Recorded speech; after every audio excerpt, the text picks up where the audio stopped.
Let me ask you more specifically about how you might improve the Open Meetings Act, and very specifically, what's your view on disclosing closed session minutes? Ms. Harold, we'll start with you.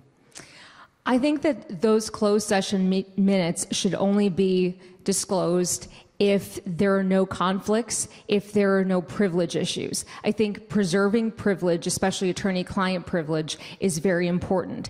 I do think that citizens should be able to challenge and say, prove to me that there is redacted information or privileged information, and also prove to me that there are sort of hiring decisions and personnel information, because the Open Meetings Act is a balance. Obviously, you want transparency, but a lot of things that are discussed during closed meetings are privileged and do implicate the privacy interests of other people. So at no point in time would you, if years went by, you wouldn't say then they should become open at some point? I would not if there was actually attorney-client privilege and personal information. I would view it the same way I would view any legal issue, that the attorney-client privilege is preserved unless someone decides to waive it. I think that to the extent a public body wants to waive it, that's something that they can do, and I would encourage them to consider that. But as Attorney General, I wouldn't require them to do that because of the sanctity of the attorney-client privilege.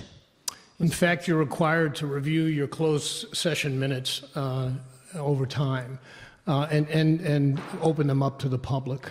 They're only protected really when there are personal issues and personnel issues, when there is active litigation going on, and when there might be like contract negotiations that obviously you don't want that disclosed, the position that you're taking.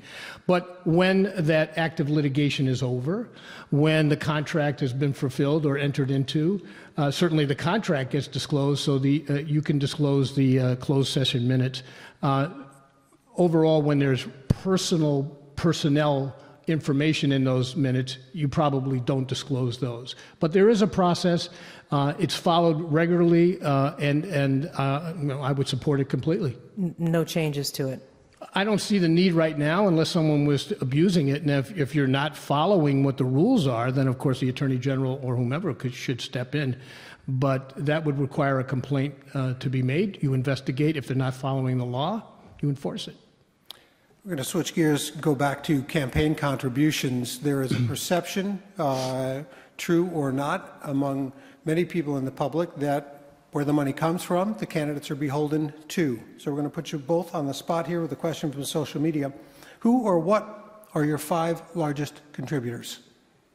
Okay. Want to start with me? Yep, start Let's see. Me. And how much have you given to your own campaign? Probably right now over $150,000, maybe somewhere in that, maybe 100. Look, the problem, and my other ones are small.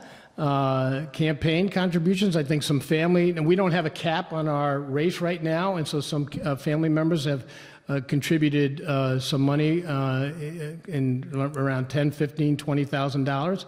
But the problem with the system is trying to raise money, okay? And you don't, there are very little opportunity to do so. You have to go out to the public in primary elections. It's very hard. I'm self-funding my campaign. That's how serious I am about this, and that's what I'm doing. Ms. Harold. I couldn't identify the top 5. Obviously, I have received support from the party, and I'm very proud to receive support from the party. How much have you received from the party?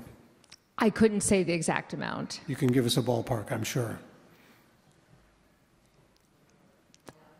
I know I've received some in-kind contributions from them. I would say... Are we talking 6-figure in-kind contributions? Probably so. Probably so. And I make no apologies for that, because I got in this race when Lisa Madigan was still the person that people assumed was running for re-election, and I worked really hard to develop a broad base of support. And as a result of that, there were people throughout the party who wanted to support my effort because they saw my vision for the state. But as I've said before, I have been unflinching and being willing to stand up to people within my own party when I thought it was necessary, and I've been willing to take policy positions that have been different from my party. Just going back to specifics, how much have you received from Governor Rauner?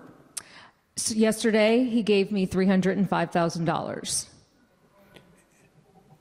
Thank you. And I would say that I am proud to receive support from a wide variety of people, because in addition, I receive small dollar contributions from people who are excited about the vision that I have for this.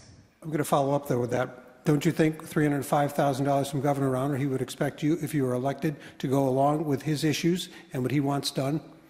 Absolutely not. And during the course of this campaign, I have a Be respectful record. out there, please. Yes, I have a record of already standing up for the things that I think are right and opposing him. And that's a record. So if you want to heckle in the audience, you can look and see my record.